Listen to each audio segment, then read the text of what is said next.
உறுப்பினர் ஆர்.டி. சேகர் கழக தலைவரால் முதலமைச்சர் அவர்களால் தாம்பரம் தொகுதியில் சட்டமன்ற உறுப்பினராக இருப்பதிலே நான் மிகவும் பெருமைப்படுகிறேன். காரணம், தாம்பரம் மிக வேகமாக வளர்ந்து வருகின்ற இந்த பகுதி என்ற காரணத்தினால், அது காஞ்சிபுரமாக இருந்தாலும் திருவள்ளூராக இருந்தாலும் மகாலிபுரமாக இருந்தாலும் நிமிஷத்திலே செல்லக்கூடிய ஒரு துணை கேள்வி கேட்கிற ஆளு பின் பாயிண்டா இது இப்படி வரலாறு பேசிக்கிட்டா இருப்பீங்க. கரெக்டா கேளுங்க.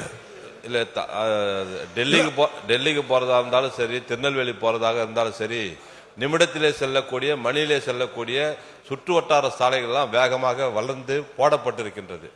ஈஸ்டர்ன் பைபாஸ் சாலை புதிதாக போடப்பட்டு கொண்டிருக்கின்றது. குறிப்பாக மப்பேடுல இருந்து வெங்கப்பாக்கம், வண்டலூர், கேளம்பாக்கம் இணைக்கின்ற மிக பெரிய சாலை. அது ஒன்றியத்தில் இருந்தது. நம்முடைய முதலமைச்சர் அவர்கள் 2 கோடி ரூபாய் 2006-11 கொடுத்தார்கள். அப்புறம் யூனியன்ல அந்த சாலை சேரப்பட்டது. பின்னால் ஆர்ஆரில் அது எடுத்துக்கொள்ளப்பட்டது. பின்னால் இப்பொழுது ஐவேஸ் எடுத்துக்கொள்ளப்பட்டிருக்கிறது.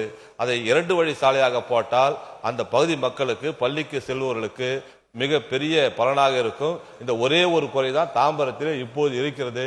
அதை அமைச்சர் அவர்கள் கண்டிப்பாக செய்து தர வேண்டும் என்று தங்கள் மூலமாக அன்போடு கேட்டு அமைச்சர் அவர்கள். மாண்புமிகு பேரவைத் தலைவர்களே, அந்த கேள்வி கேட்டதே அது முக்கியத்துவம் கருதி இந்த ஆண்டே இந்த சாலை போடுவதற்கு திட்ட மதிப்பீடுகள் தயார் செய்யப்படும். செய்திகளை உடனுக்குடனும் துல்லியமாகவும் தெரிந்து கொள்ள சப்ஸ்கிரைப் பண்ணுங்க.